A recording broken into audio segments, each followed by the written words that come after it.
നമസ്കാരം. ട്രിവാൻഡ്രം അഡീനിയംസിൻ്റെ മറ്റൊരു വീഡിയോയിലേക്ക് സ്വാഗതം. ഇന്ന് ഒരു പുതിയ ചെടിയാണ് പരിചയപ്പെടുന്നത്. കാക്ടസ് ഇനത്തിൽപ്പെട്ട ഒരു ചെടി. അതിൻ്റെ പേര് ആസ്ട്രോഫൈറ്റം മെരിയോസ്റ്റിഗ്മ.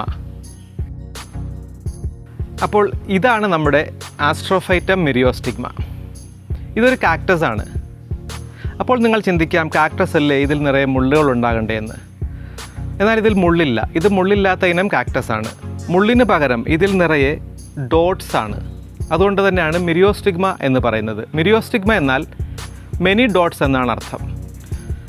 അപ്പോൾ ഇന്നത്തെ വീഡിയോയിൽ നമ്മൾ ആസ്ട്രോഫൈറ്റം മെരിയോസ്റ്റിഗ്മയുടെ വിവിധ ഇനങ്ങൾ പരിചയപ്പെടുന്നു. ഒപ്പം ഇത് വളർത്തുന്ന രീതിയും ഇതിൻ്റെ പ്രൊപ്പഗേഷനും ഒക്കെ നിങ്ങളെ പരിചയപ്പെടുത്തുന്നു. ഇതിൻ്റെ കോമൺ നെയിം ബിഷപ്സ് ക്യാപ്പ് എന്നാണ്. നിങ്ങൾക്ക് കാണാം, ഇതിപ്പോൾ ഒരു ഗ്ലോബ് ഷേപ്പിലാണ് എൻ്റെ കയ്യിലുള്ളത്. ഒരു 8-10 വർഷം വരെ ഇതിങ്ങനെ ഗ്ലോബ് ഷേപ്പിലുണ്ടാകും. അതിനുശേഷം ഇത് അല്പം നീണ്ടു വളരും. വേറൊരു പ്രത്യേകത, മനോഹരമായ പൂക്കളുണ്ടാകും എന്നുള്ളതാണ്. പൂവിനൊരു പ്രത്യേകതയുണ്ട്. രാവിലെ വിരിഞ്ഞതിന് ശേഷം വൈകുന്നേരം ഇത് കൂമ്പിപ്പോകും. അങ്ങനെ ഒരു 3-4 ദിവസം നമുക്ക് പൂക്കൾ ആസ്വദിക്കാൻ കഴിയും. ചിലപ്പോൾ സിംഗിളായിട്ടായിരിക്കും, മറ്റു ചിലപ്പോൾ ബഞ്ചായിട്ടായിരിക്കും ഇത് പൂക്കുന്നത്. എൻ്റെ കയ്യിലിരിക്കുന്ന ഈ പ്ലാന്റ് ഏകദേശം 6 വർഷം പ്രായമുള്ളതാണ്. ആസ്ട്രോഫൈറ്റം നിരവധി വെറൈറ്റികളുണ്ട്. ഇനി നമുക്ക് കുറച്ച് വെറൈറ്റികൾ കാണാം. ഇത് ആസ്ട്രോഫൈറ്റം മെരിയോസ്റ്റിഗ്മ. സ്കിൻ മുഴുവൻ വൈറ്റ് ഡോട്ട്സ് ഉണ്ട്. മെരിയോസ്റ്റിഗ്മ നുഡം എന്ന വെറൈറ്റിയാണിത്. വൈറ്റ് ഡോട്ട്സ് അതിൻ്റെ ബോഡി മുഴുവൻ ഇല്ല. അതുകൊണ്ട് ഇതിൻ്റെ ഗ്രീൻ സ്കിൻ നമുക്ക് കാണാൻ സാധിക്കും. ഇത് 4 ലോബ്സ് ഉള്ള ഒരെണ്ണമാണ്.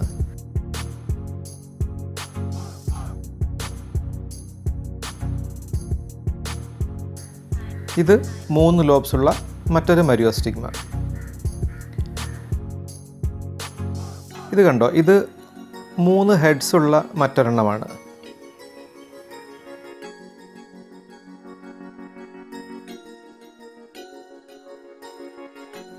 ഇത് ആസ്ട്രോഫൈറ്റം ഓർണാറ്റം എന്ന വെറൈറ്റിയാണ്. പൊതുവെ മുള്ളുകളില്ല, എങ്കിലും ഇത് മുള്ളുകളുള്ള ഒരിനമാണ്. ആസ്ട്രോഫൈറ്റംസ് സ്റ്റാർ കാക്ടസ് എന്നും അറിയപ്പെടുന്നു. യുണൈറ്റഡ് സ്റ്റേറ്റ്സും മെക്സിക്കോയുമാണ് ഇതിൻ്റെ ജന്മദേശം. ഇവയെ ഫിൽറ്റേർഡ് സൺലൈറ്റിലാണ് വളർത്തേണ്ടത്. ഞങ്ങൾ UV ഷീറ്റിനടിയിൽ ഗ്രീൻ നെറ്റ് കെട്ടിയിട്ടുണ്ട്. അതിന് സൗകര്യമില്ല എങ്കിൽ രാവിലത്തെയോ അല്ലെങ്കിൽ വൈകുന്നേരത്തെയോ വെയിൽ കിട്ടുന്ന ബ്രൈറ്റ് ഏരിയയിൽ വളർത്താൻ സാധിക്കും. ഇത് ആസ്ട്രോഫൈറ്റം ആസ്റ്റീരിയ എന്ന വെറൈറ്റിയാണ്. ഡോട്ട്സിലുള്ള വ്യത്യാസം കൊണ്ട് പലതരമുണ്ട്.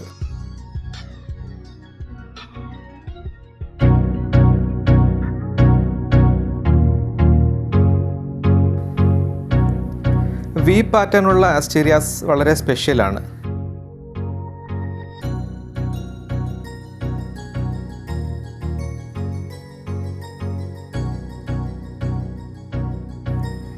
ഇത് റെയറാണ്. എന്ത് ചെയ്യാനാ, എലി കടിച്ചുപോയി. കാപ്രിക്കോൺ എന്ന വെറൈറ്റിയാണിത്.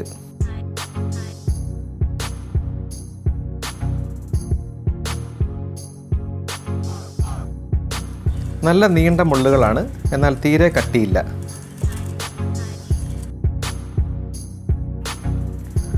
ആസ്ട്രോഫൈറ്റംസിൻ്റെ പ്രൊപ്പഗേഷൻ സീഡ്സ് വഴിയാണ്.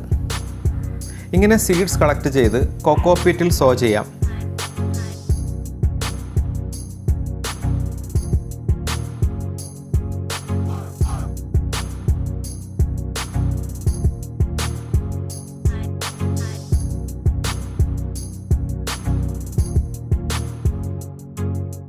ഫുഡ് റാപ്പിംഗ് ഷീറ്റ് കൊണ്ട് ഹ്യൂമിഡിറ്റിക്ക് വേണ്ടി നന്നായി കവർ ചെയ്യണം.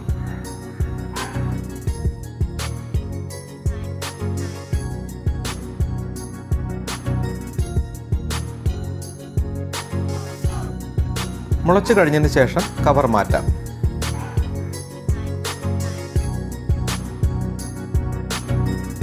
ഇതിലും ചെറുതായി ഷേപ്പായാൽ മാറ്റി സീഡ് ട്രേയിലേക്ക് നടണം.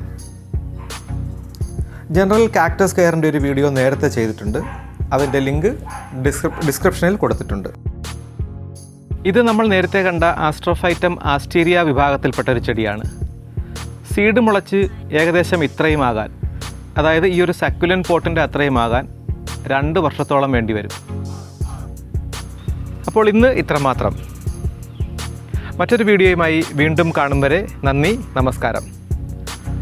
നിങ്ങളുടെ അഭിപ്രായങ്ങളും നിർദ്ദേശങ്ങളും ഞങ്ങളെ അറിയിക്കാൻ മറക്കരുത്.